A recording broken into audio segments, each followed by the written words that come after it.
आज के इस विश्लेषण में एक बहुत ही गंभीर और दिलचस्प मुद्दे पर बात करते हैं।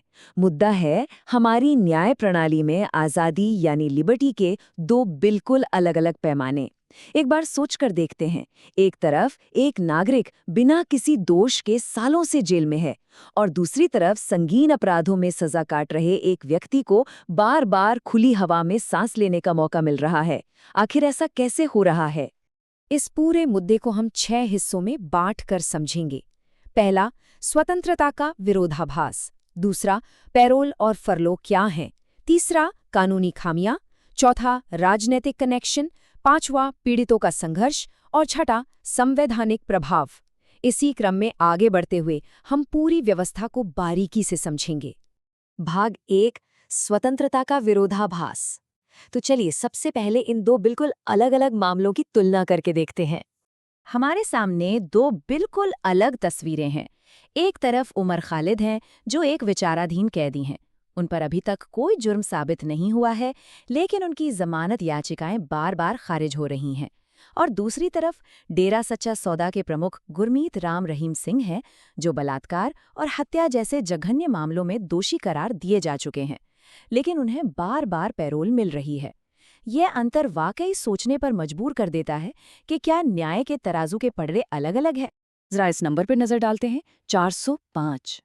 पिछले 8 सालों में अपनी गंभीर सजाओं के बावजूद गुरमीत राम रहीम सिंह पूरे 405 दिन जेल से बाहर बिता चुके हैं, यानी 1 साल से भी ज्यादा का समय।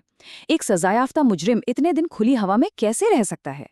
ये समझना बहुत जरूरी है कि सजा किन अपराधों के लिए मिली है। 2017 में 2 साध्वियों से बलात्कार के लिए 20 साल की सजा, फिर 2019 में पत्रकार रामचंद्र छत्रपति की हत्या के लिए उम्र कैद और 2021 में रंजीत सिंह की हत्या के लिए एक और उम्र कैद।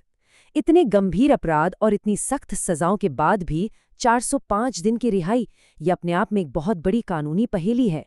भाग 2, पैरोल और फरलो क्या हैं? आइए अब उन कानूनी नियमों को समझते हैं जो कैदियों को अस्थायी रूप से जेल से बाहर आने की अनुमति देते हैं।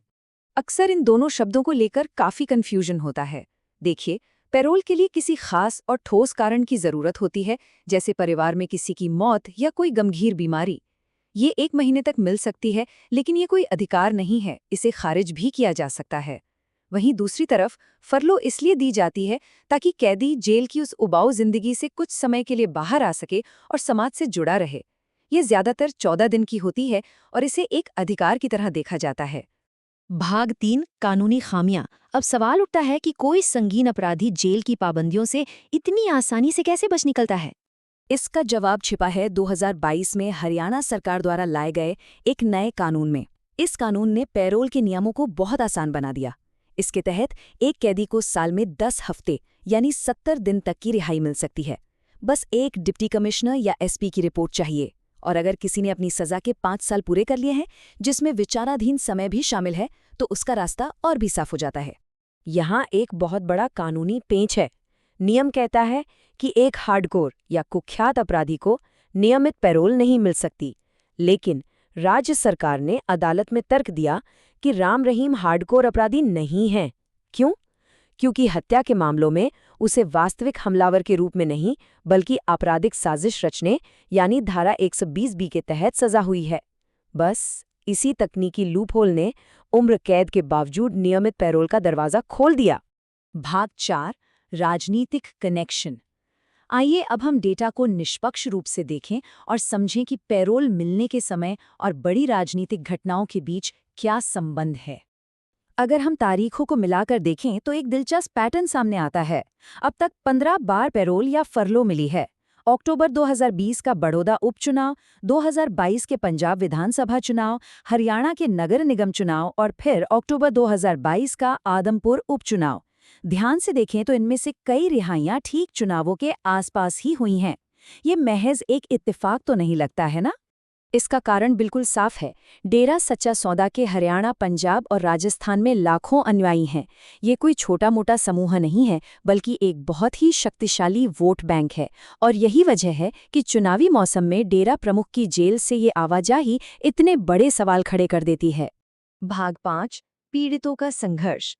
इस पूरे कानूनी और राजनीतिक विश्लेषण के बीच हमें उस मानवीय पहलू को बिल्कुल नहीं भूलना चाहिए। अदालत के पन्नों में दर्ज गवाह 5 और गवाह 10 नाम की इन 2 महिलाओं की हिम्मत की दाद देनी होगी। इतने रसूखदार इंसान के खिलाफ, जिसके पास असीमित पैसा और पावर है, इन महिलाओं ने धमकियों के बीच 15 साल तक लंबी कानूनी लड़ाई लड़ी। यहाँ तक कि एक पीड़िता के भाई की हत्या तक कर दी गई थी, लेकिन फिर भी वे डटी रहीं। पत्रकार रामचंद्र छत्रपति के बेटे अंशुल छत्रपति का ये वाक्य दिल चीर देने वाला है। उन्होंने कहा, अगर सरकार उसे वैसे भी रिहा करती रहेगी तो ये दिखावा क्यों कि ये एक सजा है। सच में, जब कोई परिवार इतनी लंबी और खौफनाक लड़ाई लड़कर किसी को सलाखों के पीछे पहुंचाता है और फिर उसे बार बार बाहर घूमता देखता है, तो न्याय की पूरी प्रक्रिया पर ही सवाल उठने लगते हैं। और अंत में भाग 6, संवैधानिक प्रभाव। ये पूरी असमानता हमारे संविधान और कानून के शासन के लिए आखिर क्या मायने रखती है? जस्टिस कृष्णा अय्यर का एक बहुत ही मशहूर सिद्धांत है, जमानत नियम है, जेल अपवाद है। इसका सीधा सा मतलब था कि जब तक दोष साबित न हो, किसी की आज़ादी नहीं छीनी जानी चाहिए। लेकिन आज जब हम बिना ट्रायल शुरू हुए सालों तक जेल में बंद लोगों को देखते हैं, तो लगता है कि ये सिद्धांत कागजों तक ही सीमित रह गया है। सुप्रीम कोर्ट ने कई बार इस पर बात की है। हुसनारा खातून मामले में साफ कहा गया था कि ट्रायल से पहले लंबी हिरासत अनुच्छेद 21 का उल्लंघन है। के नजीब केस में कोर्ट ने कहा कि अगर ट्रायल में बहुत देरी हो रही है तो कड़े कानूनों के बावजूद जमानत दी जा सकती है।